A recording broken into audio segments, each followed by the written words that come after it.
You're about to listen to a podcast full of wonder, excitement, and discovery.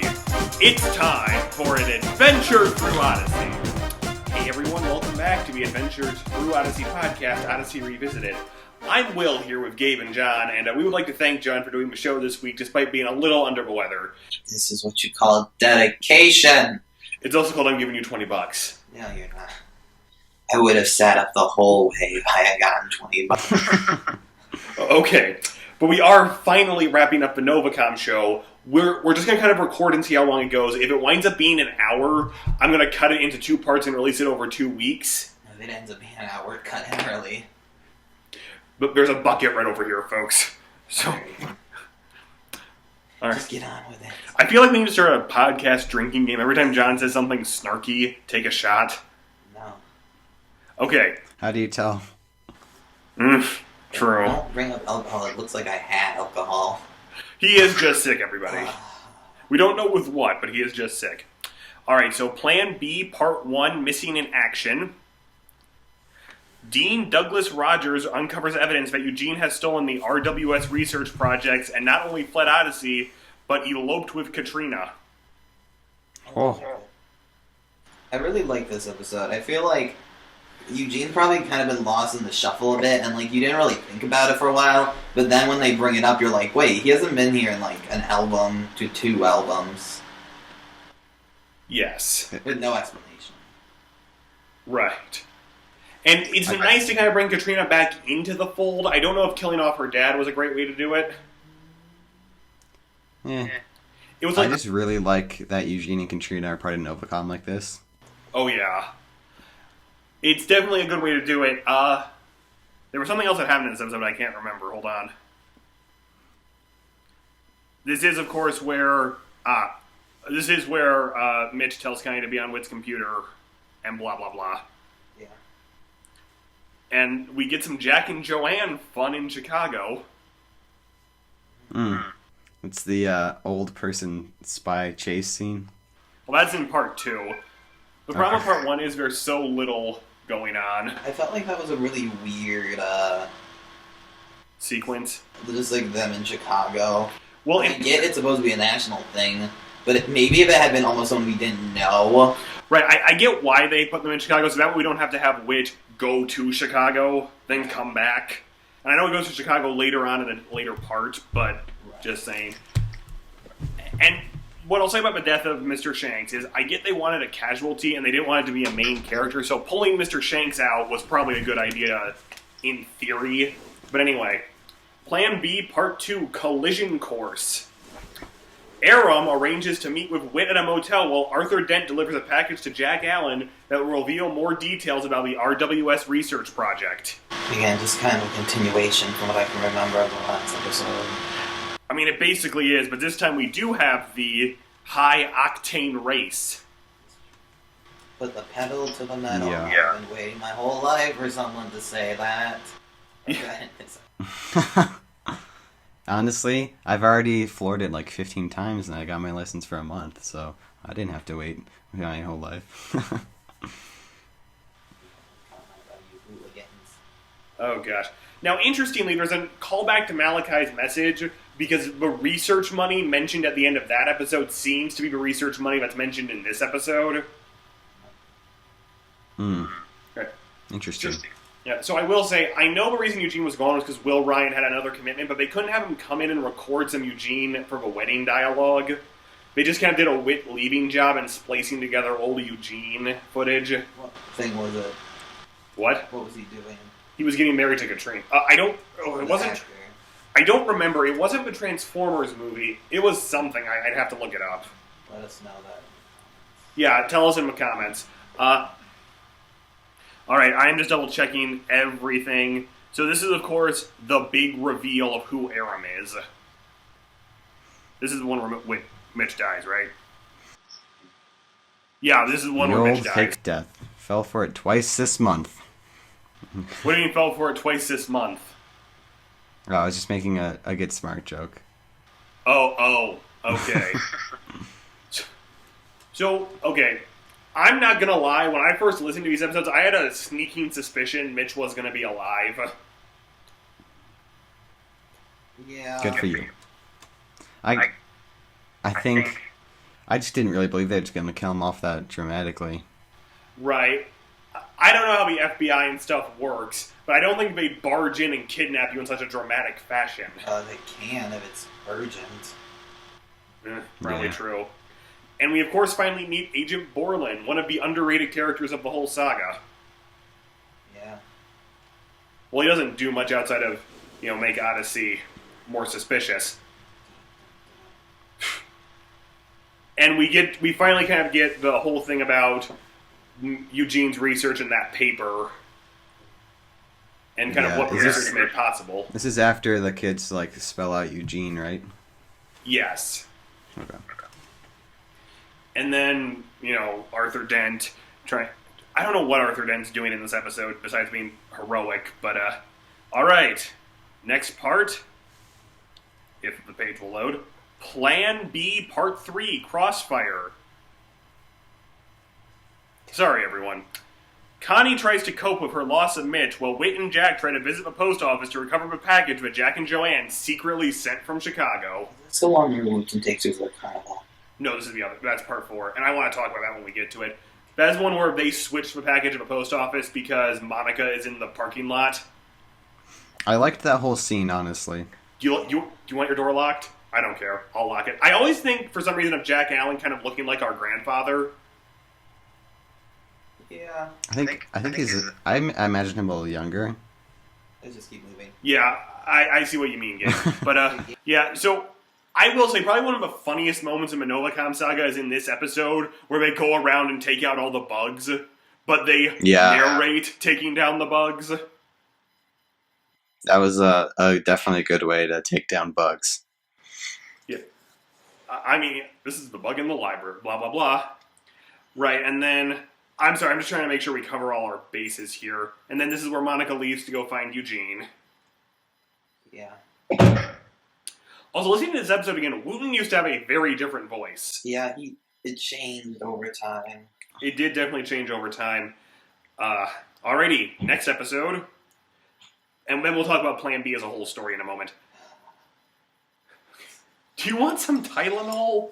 Actually, I was supposed to take some Tylenol. Okay, we'll take a intermission in a minute. I'll get John some Tylenol.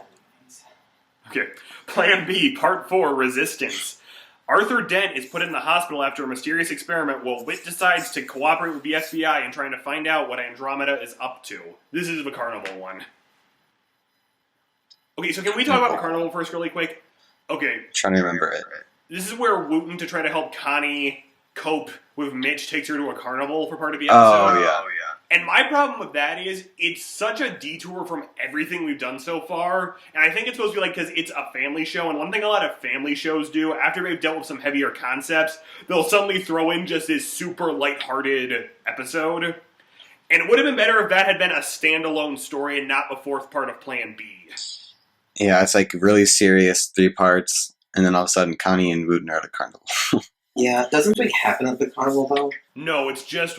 No, I don't think anything happens at the carnival. It's just kind of, here's some help coping with Mitch, which is a very nice thing to do, but had that been a standalone episode, I think I would have appreciated it more. Something happened, not with the carnival, but at the carnival. I'll double check, but I don't think so. Sorry. Or maybe I'm thinking of the Green Ring conspiracy. They both had ample carnival time. Yeah, you're probably thinking of a Green Ring. Right, and this is, of course, starts with a running gag of I can't wait for our long talk, Whit. That's true. That does happen several times. Alrighty, I'm just, again, double check. And then it ends with the memorial service where Charles shows up for some reason, which is, I know it was so Connie could flip out on him, but it is weird that he showed up. It's not as weird. I'm surprised. I think they just did it so that Connie could flip out on him. Yes, and then it ends on a nice note of Connie and Whit hugging. Alright, so as a whole, how do we feel about Plan B? I think it's good. I just don't see why you needed to call them all Part B. I had no problem. B. I had no problem with that. My bigger problem was the third part felt like we could have trimmed it down and we could have squeezed everything into 3. Fourth part. Yeah. Maybe Is it called Plan B because a lot of the times the people have to think of another way to do things in the episode? Wit is switching tactics, and Novacom starting to Yeah. start up their next idea because Wit keeps shooting them down. And also, like, Jack Allen had to switch what he was doing in the car chase. Wit and Jack had to switch what they did in the post office. It's admittedly slightly weird because listening to it again recently, there wasn't much of a plan B that was established. It sounded like plan A was going forward, but they have to figure out what to do with Wit. Yeah, pretty much. Alrighty, we're moving into Battle Lines, the final album. It's all Novacom, so... Under the Influence, Parts 1 and 2, Aubrey Shepard makes friends with Erica Colburn. Erica's father, Kevin Colburn, took Arthur Dent's place at Novacom. So you've all heard my bit on Aubrey before, so I'm not going to go on that again. No, I think... Really? I feel like I it's a don't know. fine episode, like her conversion to Christianity, because I think one thing is we see so many like people just become a Christian immediately, and it does happen sometimes, but a lot of the time, especially for skeptics, it might take a while. That is true. Well, like I've said before, if your parents moved you to the middle of the forest, I don't think you'd fall into their belief system immediately. Gabe? Yeah, this is where Aubrey's friend. Is this where she starts double crossing her a little bit? Yes, where Aubrey's friend from the old neighborhood shows up, and we find out that her old neighborhood thought that the Shepherds went crazy on religion, and to some extent, I would agree with them. Yeah. I mean, I wouldn't say they went crazy. Well, right, but like if our neighbors came and said, we just found Christianity and we're moving to the middle of the woods. Okay. That would seem a little weird. I'm not saying it is weird. I'm just saying for someone to hear that Is a little strange. But they moved to the Timothy Center, right? Right, but that is in the middle of the woods. Yeah, I just think it's different when it's like a camp or something. Well, Right. I get it's not like, but one, the rumors were probably just the woods. They didn't say, oh, some Christian retreat center out in the woods. The people probably gossiped they moved out to the woods. Right. And, okay, to me, this feels like the most pointless episode in all of Novacom. Because this could have been dealt with before Novacom started, and nothing really would have changed. I get that girl is related. Well, right, but it would have been better, because the next episode is one where she gets kicked out of Odyssey, so... okay, everyone. no. Go ahead. We're going to stop for 2 minutes, Gabe. I need to go grab Johnson medicine.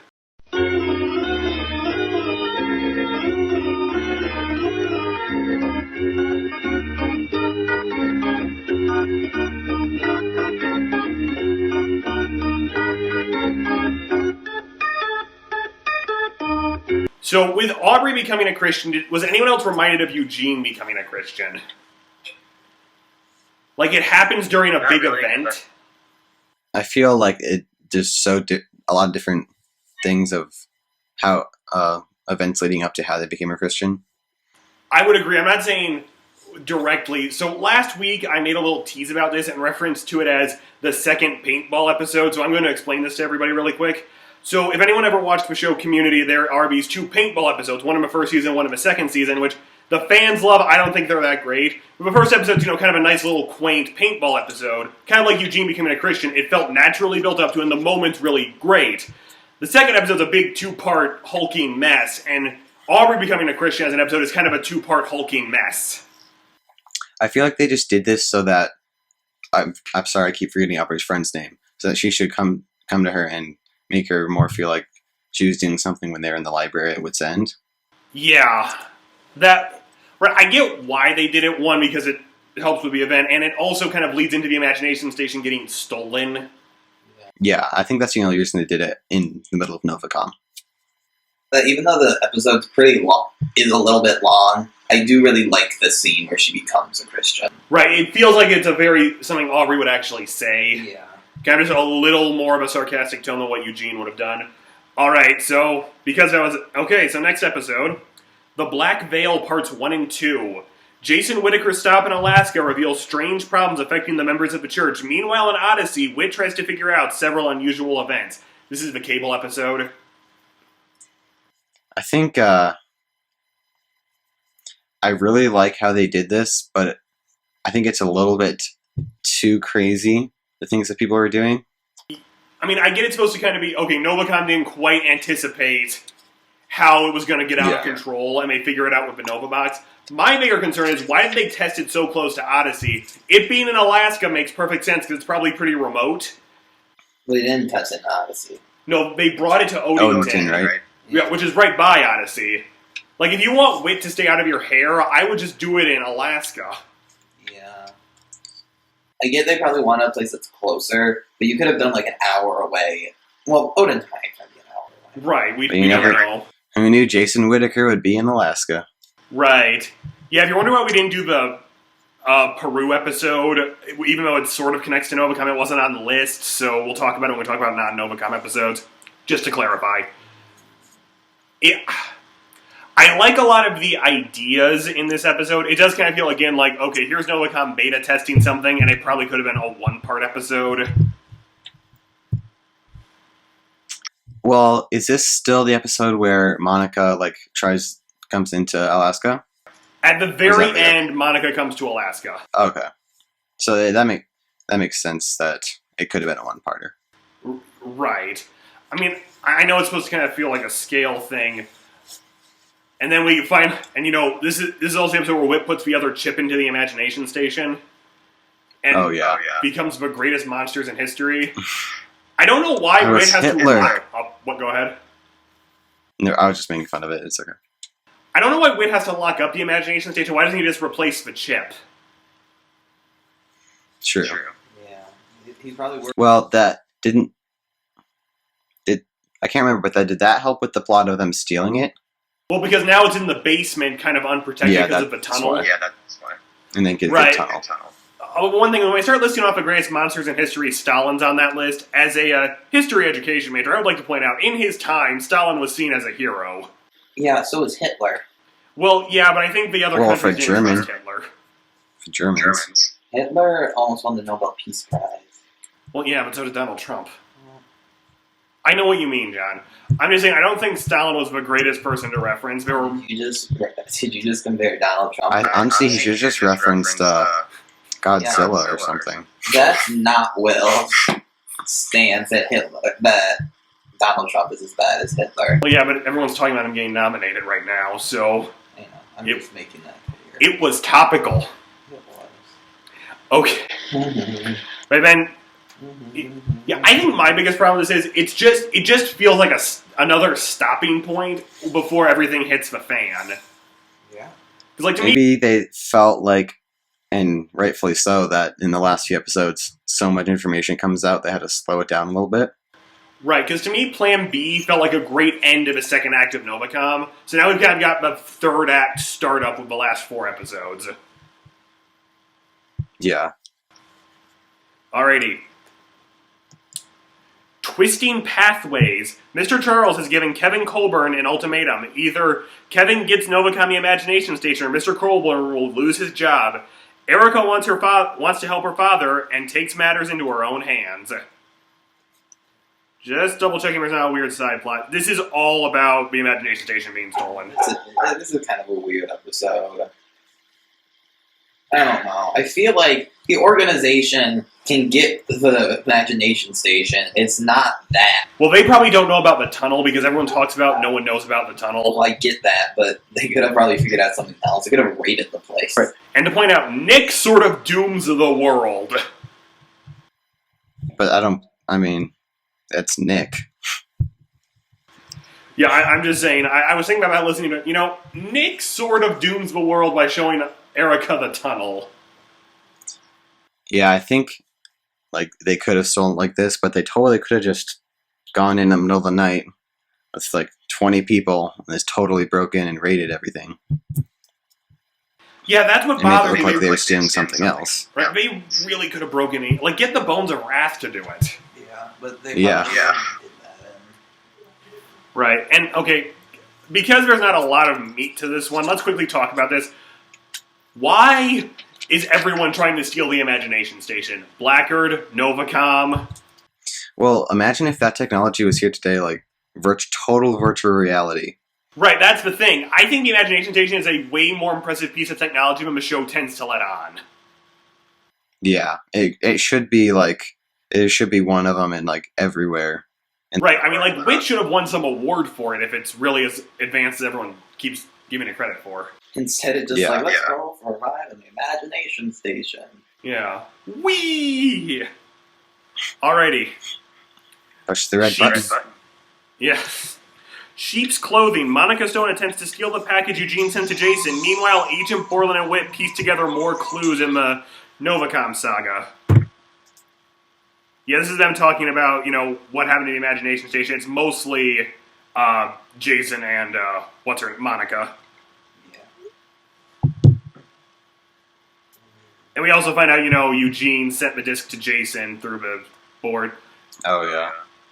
Oh, goof alert. Never mind. It was something about a weird misspelling in the script or something. Because, anyway, so how do we feel about the whole idea of Monica going to see Jason in the first place? Right.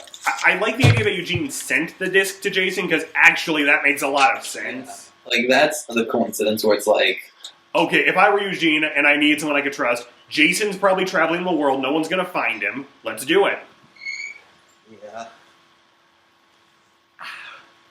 Yeah, it just is immediately the immediate aftermath of Mr. Colburn being fired.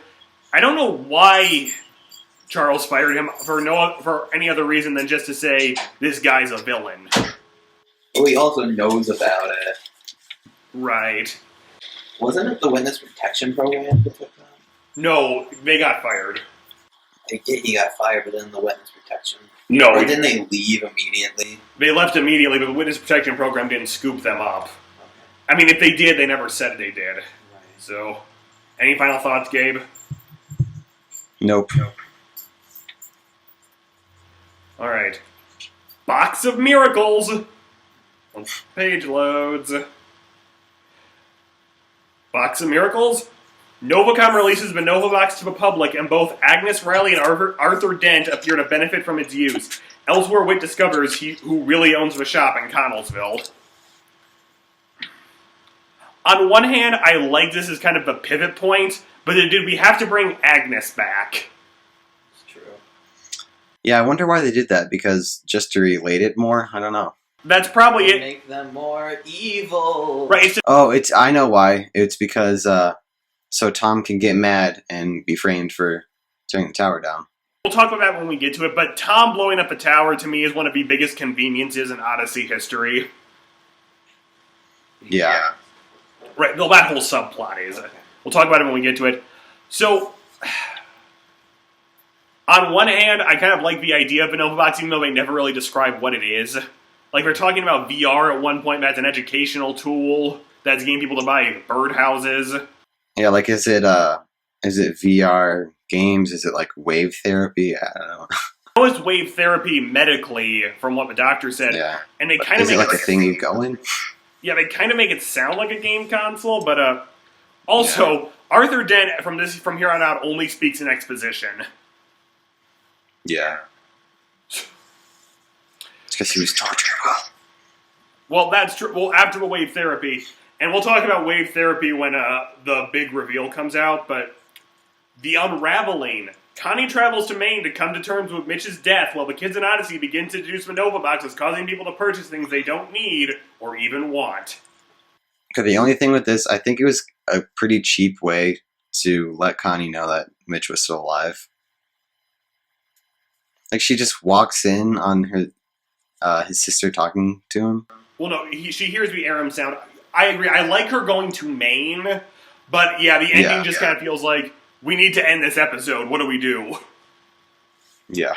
Though I will say, I know it's also kind of convenient, but I feel like that kids thing, like the kids researching what products are selling and then looking at the Nova box, I feel like that's kind of an interesting thing because that might actually be something like a group of kids notice. Well, one thing is Rodney shows up wearing the Nova box helmet, so they kind of piece it together that way. I really like that all throughout Novacom the kids are figuring things out also. Right, and how do I put this? At least, one, the kids don't figure the whole thing out, but they figure out things that kids would probably come across, mostly. Yeah. I mean, Aram keeps showing up to help them, but like this, okay, kids out doing an assignment would piece that together, probably. Actually, I would have loved to have seen more of Connie in Maine. That could have been like 2-part. Yeah, that was really interesting. I'm just kind of sad they cut it short so quickly. Right, and then we finally get the unveiling of Justine and how she kind of sent Mitch into Odyssey, although it does certainly make it sound like she had been in FBI custody later on, so... Yeah. Alrighty. The unraveling. What? Jason meets up with a man named Duncan Mathis, a former test subject for RWS research.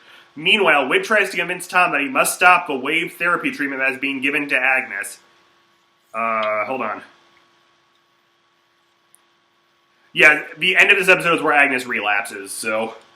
It's not the one that we blow it up, though. No, that's the next episode. I feel like... I like the development of the characters. I think they could have maybe cut out one episode a few places. Oh, they And definitely I get could it's have. building a huge narrative with multiple pieces, but another part of it's like... When listening to what happens in each episode, sometimes it's just not a lot. Oh, yeah, absolutely. Yeah, this is where we make the plan to unplug the tower. Yeah, as far as an episode as a whole, again, it kind of feels like here's the bridge that sets all the pieces in place, and we knock them all down in the next episode. And we do finally get to see Connie and Mitch talk to each other again and where Mitch has been. But, this is where we finally find out the process reverses itself. And does anyone have a clear idea of how that happened? Because this presents there are two versions presented, and neither one of them is confirmed. One is they studied how to reverse the process, so it reverses that way, or it just winds up reversing on its own. I think it probably winds up reversing on its own.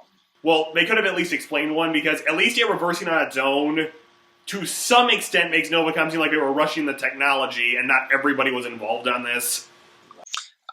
I guess I'm just kind of wondering, like, with Novacom, was there a point to get it so that it would reverse and everyone would just be going crazy except for Novacom? Or so that they would just sell a bunch of boxes?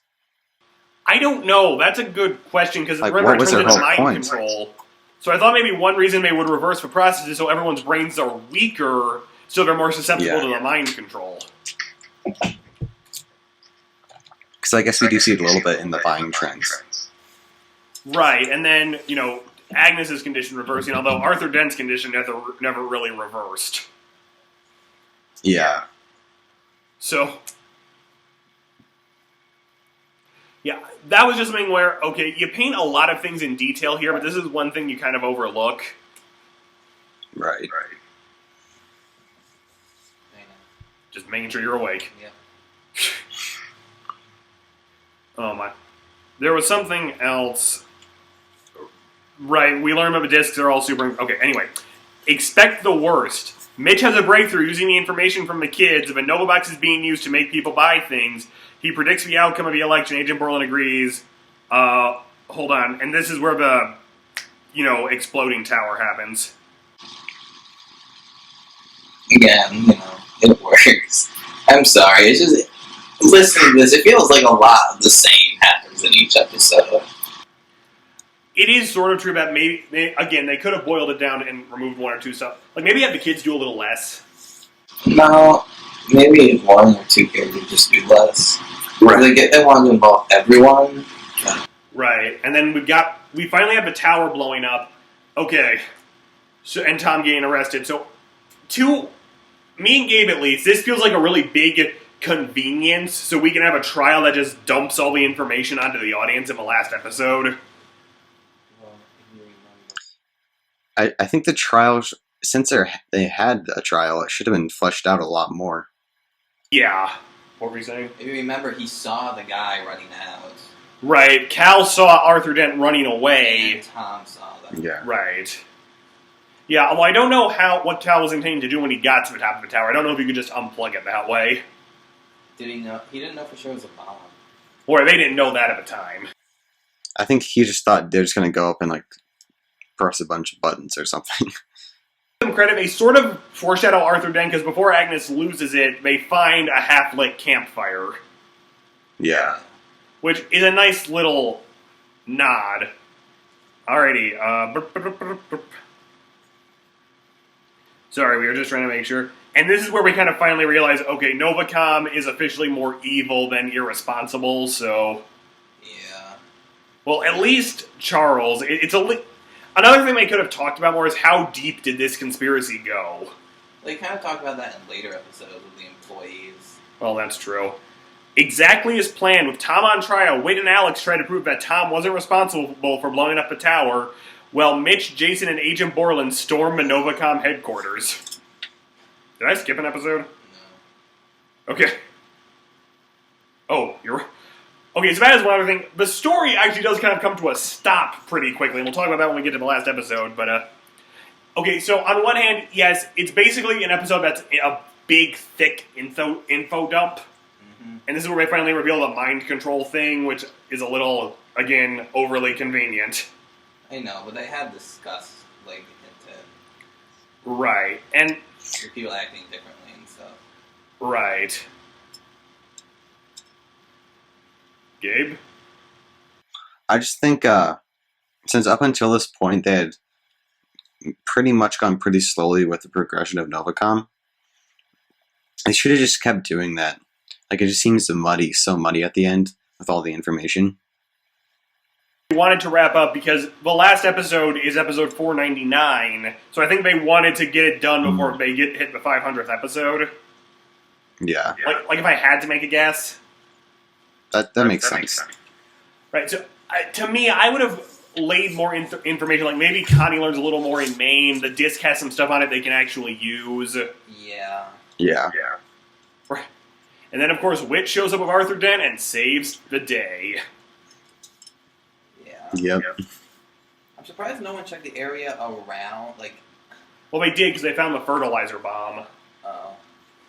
I know, but they weren't like, hey, there are cabins here. Right, I don't know why no one found Arthur Dent if the place was searched. Alrighty. And the thing with Alex is the last thing any of the kids do. You'd think like Alex would at least do something, because he sort of started Novacom, he would be there to help end it. Yeah. And again, they dropped the mind control thing and when the launch date is. So, final episode, Exit. Mitch and Nick Mulligan try to rescue Connie while Whit, Jason, and Tom attempt to foil the Imagination Station and the chairman. Okay. I feel like Connie being kidnapped by Charles and Mitch and Nick trying to break in is supposed to be kind of comic relief as Tom's in this high-stress situation. Yeah. If we're comparing the last episode of this to the last episode of Green Ring, I liked Green Ring a lot better of the last episode. Even though I think Green Ring's build was a little harder to grasp, but Yeah. yes.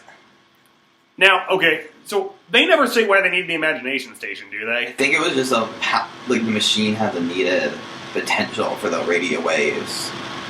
Didn't they need I listened to Didn't all they the need episodes, they something- never said why. in the mountain? Like, they were in a mountain and they had it in there or something. I know. That's the thing. It was hidden in a mountain, but... I think they needed it to launch or something. Right, I mean, I know it probably had more... I think it had more to do with the VR in the Nova box, though. Yeah. So, But it was in the last scene where Tom was trying to turn it off. right, which I'll talk about in a second. My problem with this mind control thing is, how is Andromeda going to be safe from their own mind control? Yeah, they don't really explain that. Right, again, the two big things that aren't explained. I will say, I liked the callback to applesauce. Yes, and this makes me question Jason's intelligence. If I were Jason and knew the Imagination Station was about to be launching mind control, I would just tell Tom, type in applesauce, press the red button, and get out of there. He could have forgotten. Well, yeah, but if Jason knew it would destroy the machine, I'd be thinking, okay, I know it's my dad's crowning achievement, but I think he'll understand if I blow it up in this case. Right. He's not Jack Allen. He's the James Bay of Odyssey. Yes, exactly.